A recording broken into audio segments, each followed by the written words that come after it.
The Final Fantasy franchise is an anthology of games where you don't need to play one in order to understand or appreciate another. You can hop in anywhere at any time. So with that in mind, today we're going to be talking about Final Fantasy I and why it may or may not be the best starting place in the series for you. I'm going to give you 3 pros and 3 cons to help you figure out if this is where you'd like to start your Final Fantasy journey. Pro number 1 is this is the origin or the beginning of this entire franchise. This is where many of the series' key elements were born. The elemental crystals, the party of warriors of light, the dungeon crawling loops and other gameplay mechanics, as well as the classic fantasy setting. Later games in the series definitely get more complex, but this one shows you the franchise in its most pure form. There's definitely a certain appreciation that comes with understanding the origins of where this series came from, and getting to see these roots be planted, I think really makes the rest of the series even more rewarding to go through. Pro number 2 is the simplified yet accessible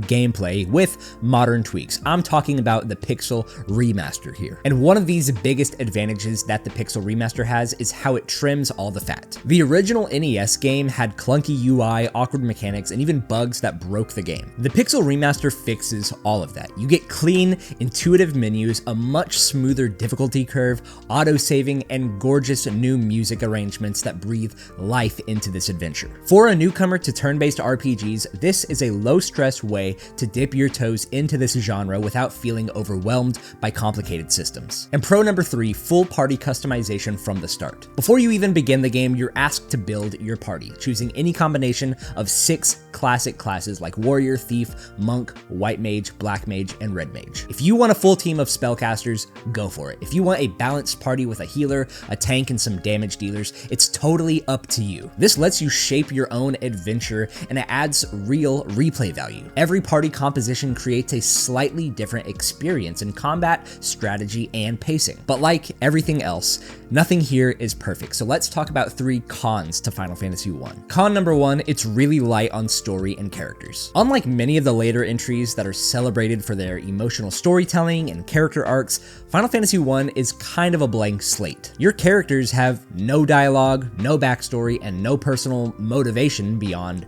well, save the world. The plot is functional with some neat twists kind of towards the end of the game, but it's really basic. Restore the 4 crystals, beat the elemental fiends, fix the time loop, done. If you're someone who's heard the praise of this series for its emotional storytelling and characters, you're probably gonna walk away from this game feeling like, is that it? Con number 2, it can feel repetitive and grind heavy. Even though the Pixel Remaster fixes tons of quality of life changes, it's not changing the game at its core. There's still tons of random encounters, and they are frequent, and some dungeons can feel like a slog, especially toward the end of the game. There are going to be lots of points in the game where you'll need to grind for money, equipment, or experience to survive tougher areas, and since it's an older RPG, there's not a whole lot of guidance or signposting on where to go next. If you're someone who's used to more modern, fast-paced RPGs with smooth progression, Final Fantasy I might feel a bit too slow or repetitive. And con number 3, it just doesn't represent what modern Final Fantasy is. If you want to experience what makes Final Fantasy so iconic, the cinematic storytelling, powerful summons, active time battles, character development, and wild plot twists, this game doesn't really offer that. No chocobos, no Cid, no flashy summons. It's missing many of the elements that people associate with Final Fantasy today. So even though Final Fantasy I is historically important, not just for the Final Fantasy series, but for video games as a whole,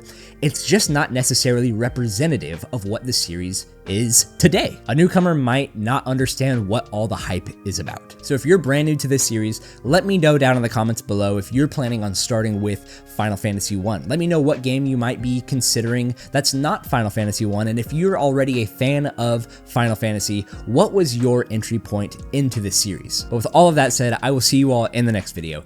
Bye-bye.